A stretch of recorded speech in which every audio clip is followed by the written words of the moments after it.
Hear me? Yes, Coach, we can hear you. Okay, great. I'm tired. That was an early morning and a crazy game, but I'm just really proud of the guys. We came out with a lot of energy, and obviously Crouch gets a big home run, and then the second inning we do a great job. We had 2 outs and nobody on, and we end up scoring 3 runs, which was huge. We had a game plan to get his pitch count up, to get to the bullpen.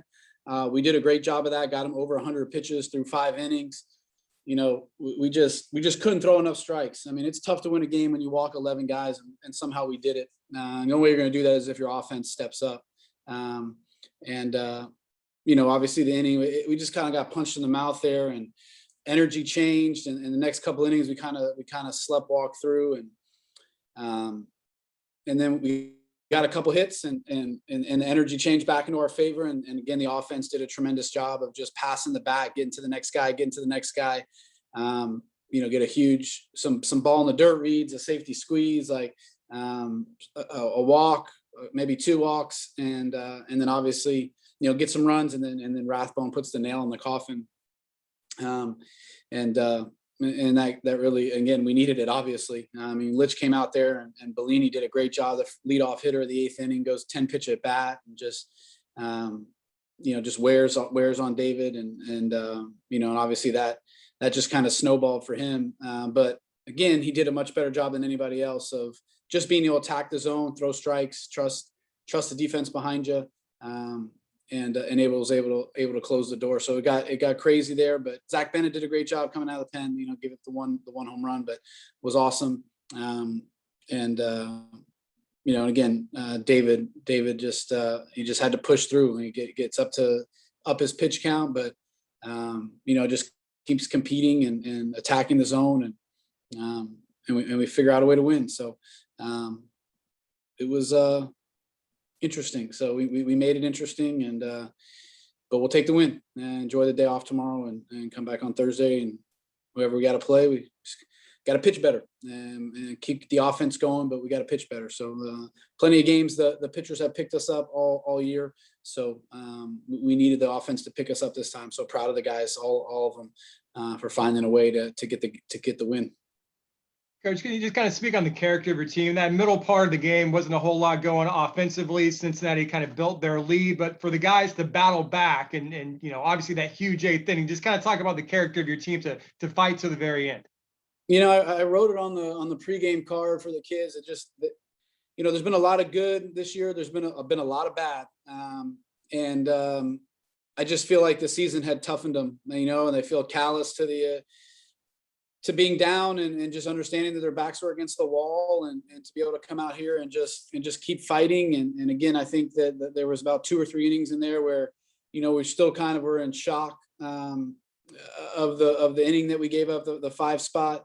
But they've been through this, and we've failed at times, and we feel like we've given up at times. And, again, there's the first part of the season, we pitched really well, and we were still learning how to hit with all these new guys, and how to go through a season, and then kind of flip the script. And the offense has been doing a good job, and the pitchers. And then obviously the last couple of weeks, we've been doing a little bit of everything, and playing much better baseball. And so I think just the year just toughened us. I mean, that's what experience does for you when you've been through kind of the ups and downs, and you just continue to try to worry about winning pitches, and understanding when you don't try to do that, what happens, and then the good that comes out of it when you do.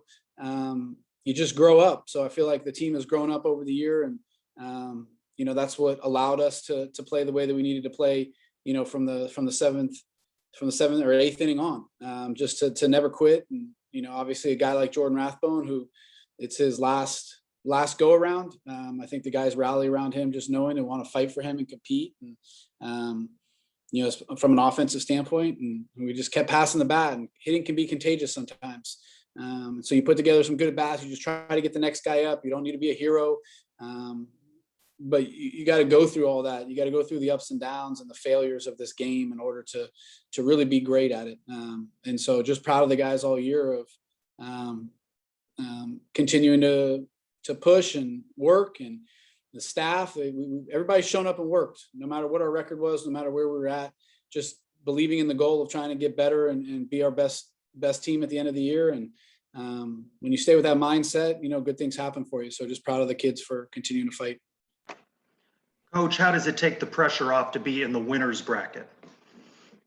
A little bit, I guess. Obviously you can change the way you kind of go about the game from a pitching standpoint and all that. But at the same time, Thursday's the big game. Trying to get through that game is really put you in the driver's seat. I mean, you lose today, you still got your back's against the wall, but you feel like you can still get to Saturday from there. So tomorrow obviously is the big game of being able to have to be beaten twice and all that kind of stuff. So, but it just feels good to win. Again, the roller coaster ride of the season just continued through the game. I mean, we were up, we were down, back up and panic. And you feel like, holy cow, where's the lead going? But when you got a guy like David Litchfield at the end of the game that you can trust to just go out there and compete. And again, the Ole Miss game, and he's been through the ringer and understands, and just mentally tough. When you're able to do that, you give us a chance. But I'm just happy to win. Survive in advance. So just try to find a way to get to the next day. Is all we're trying to do. Coach, your offense ended up finishing with only three runners left on base. Cincinnati had 13. Batting average with runners on, massive difference there. Can you just speak to your offense's ability today to get runs across? Yeah, I mean, just being tough. I mean, the offense did a great job of just being tough, not trying to do too much. The way you can beat a team is by just trying to get the next guy up, passing the bat, and having tough at bats. And the pressure's on them when there's runners in scoring position to be able to execute pitches at a high level. And then we got to do a good job of trying to spoil good pitches and be able to get hits when we get, for them bad pitches, but for us, balls that are in the middle of the plate. So again, I thought we did a much better job of not over swinging. I thought in the middle innings, we got some 3-1, 2-0 counts that we got blown up and just late and just not prepared or ready to hit, and just gave away some at bats. And when we got there to the 8th inning, we didn't give away anything. We were tough. We laid off some pitches in the dirt. We got a great ball in the dirt read. We safety squeezed. We made them pay when they threw balls down the middle. And you do that by just trying to get the next guy up, by just taking what the game gives you. Ted talks to the hitters all the time about just taking what the game gives you, not trying to do too much. If you're trying to hit a ball over the Frenchies, then you're gonna overswing and roll over and take good pitches because you're looking for something else. If you just try to get the next guy up, try to put good swings on balls, that stuff just happens. Rathbone gets down 0-2 and just battles and gets, the guy throws a split finger in the dirt.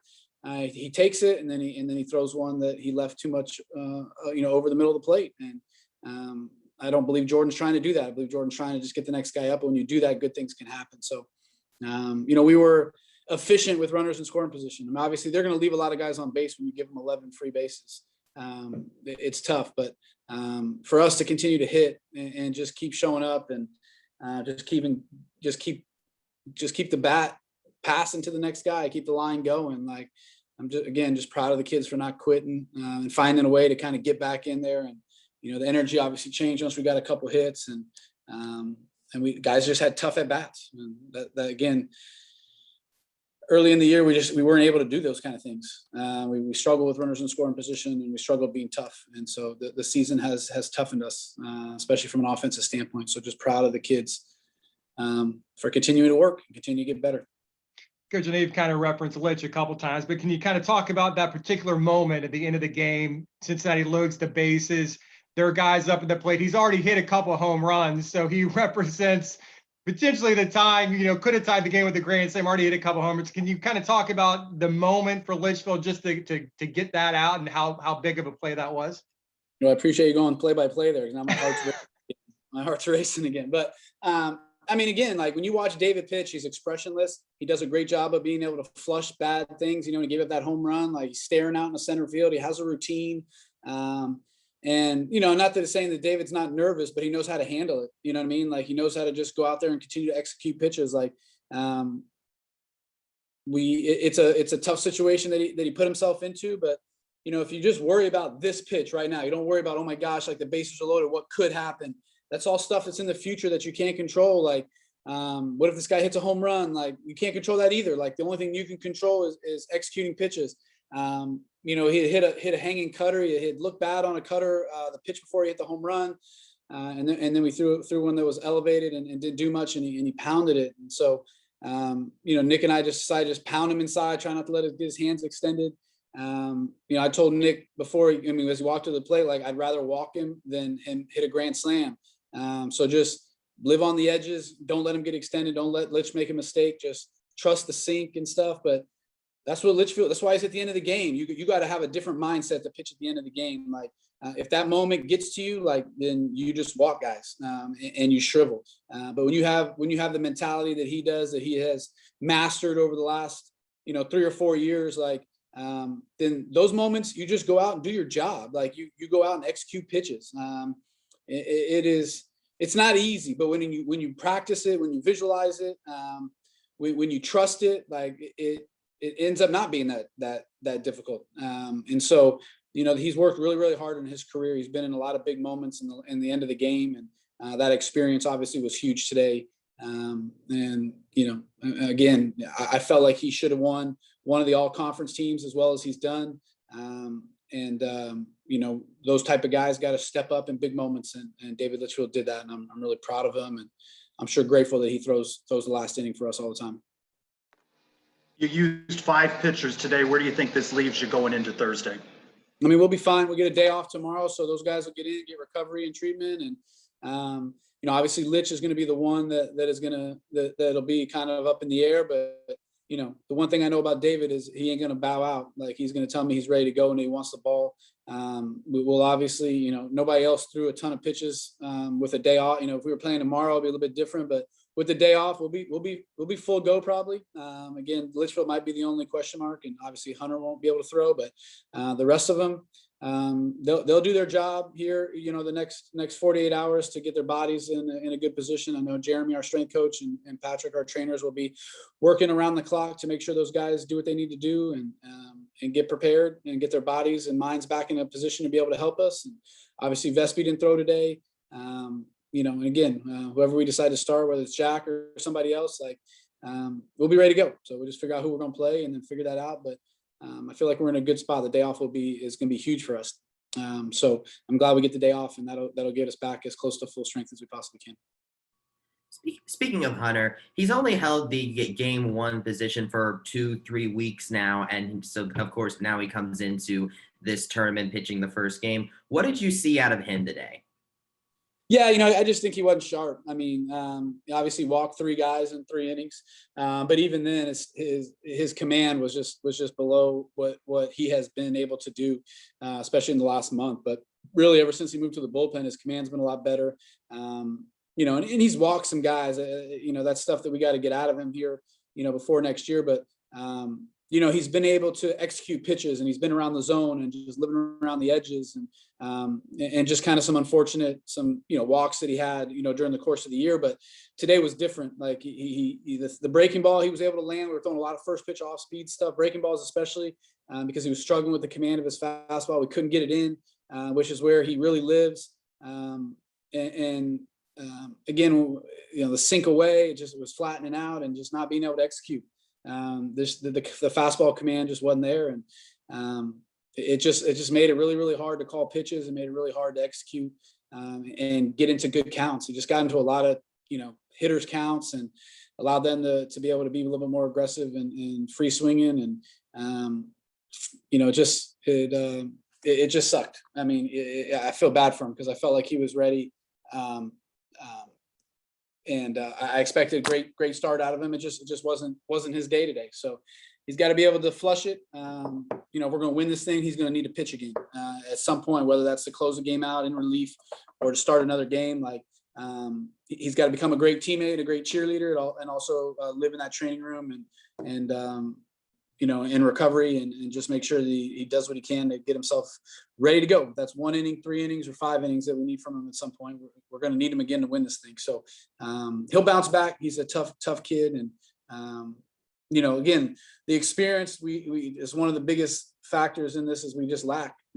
We only have like one player that's actually played here, 4 or 5 that were on the team the last time we were here. So just a new experience for a lot of guys. And hopefully today we just got through all that. Guys will be a little bit more crisp and ready to go. And because we're going to need it. If we're going to make a run here, we're going to need everybody, all hands on deck, and be at their best self. So, but Hunter will bounce back. He'll be fine. Just wasn't his day today. You mentioned Jordan earlier. He proved today why he was a first team all conference selection. Yeah, again, we talked about it before. When you're the dude, like, you show up when it matters the most. Jordan did that.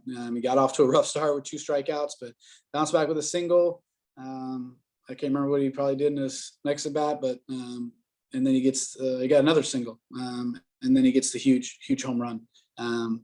He deserves it, man. Like, the guy should be playing professional baseball here soon. I hope that somebody gives him a chance because he's earned it. A guy that can catch and play outfield and play first base and hits 15 home runs in this league is not easy to do.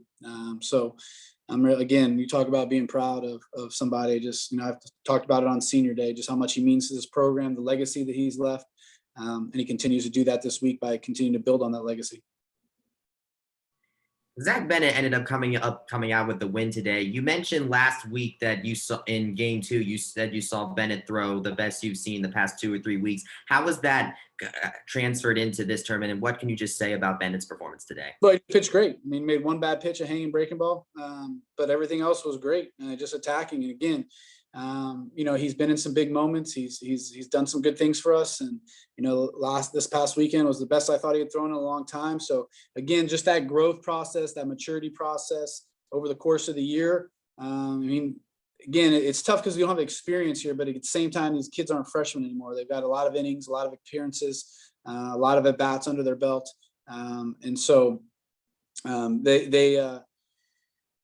They should be ready, you know what I mean? Physically and mentally. So again, the first game can be a little bit jittery, but just proud of him for coming in and giving us a shot to come back and putting up only 1 run on the board in 2 innings. Again, just 1 bad pitch, but that's the game of baseball. I'll live with that if you do it the right way and you're attacking the zone, which he did. So again, it was big. It was huge. We were struggling to throw strikes. Everybody we threw in there was struggling, and he came in and calmed the storm, and was able to allow our team to get back in the game mentally, physically, and give us a chance. So he earned that win. It was a big part of why we get the day off tomorrow. This is the second time that you have gone up against Cincinnati starter Garrett Schoenle, who, of course, you faced in the regular season series. How was your offense going up against him a second time, and do you think they improved over last time? Yeah, man, I just thought we stuck to the game plan. We did a great job. We wanted to up his pitch count. We wanted to try to get him out of the game and get to the bullpen. And again, he threw 100 pitches in 5 innings. We only we're able to get 4 hits, but we got 2 walks. We worked deep in the counts and obviously struck out too much. And again, I thought there were some at bats that we gave away, that we had some 2-0, 2-1 counts, and we just fouled balls, late. When you know what's coming, we know that, he did throw a little bit more off speed, a little more changeups than he had against us in the first game. We had to adjust to that, but we did the game plan. We stuck with it. We did exactly what we needed to do. And at the end of the day, that's what ended up allowing us to win the game. The guys did a good job of sticking to the game plan. I would have rather have liked a couple of those at bats where we got into big hitters counts, that they were a little bit more aggressive and got their swings off, and because they got good pitches to hit, they were just defensive, and that's not what we wanted to be in those counts. But we did a good job of being able to make him throw strikes, work him deep into counts, and work that pitch count to get him out of the game and get to the bullpen. Brandon mentioned earlier about the batter that came up last. That was, of course, Paul Komistek. He hit 2 home runs today. And of the 9 RBIs that Cincinnati batters were credited with, 5 of them came from him. What was it like to pitch against him today? Yeah, I mean, he just is a really good player. I mean, he's, got 9 home runs on the year. I think he's hit 5 against us. Big physical dude that, I think he was at Tennessee before he came here. So he's been in probably some big moments and some big games and around good players. And, he's been a big part of their team this year. So, but we got to execute better pitches. And we hang a cutter. I can't remember where the other pitch was, but we just, or the hanging breaking ball and the hanging cutter. He hits good pitches. You just got to execute. So, that's most D1 hitters. But especially when you get guys that are physical, that can hit home runs, just execute our pitches. We don't have to worry about anything. And he did a great job of when we made mistakes, he made us pay. And that's what good hitters are supposed to do. I talked to Joe Rathbone just before you guys left to Clearwater. He said that this team has been through, quote, all the struggles at this point. Coming into this game and having the comeback in that 8th inning, of course, what does that do for the team's momentum going forward into Thursday? Again, we've struggled from playing from behind all year. But we between the injuries and just the bad luck and COVID and and just being in that moment and in those situations as much as we have, and just the roller coaster ride of just the struggles that everybody's gone through.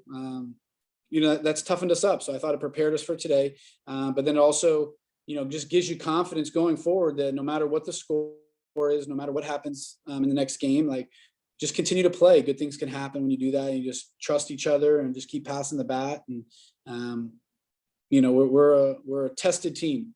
So we just got to utilize that experience. And again, that experience today is just another log on the fire to continue to know that we can continue to play and find a way to try to win games. Thank you, Coach. Congrats on the win. Congratulations. Thanks, guys. Thank you, Coach.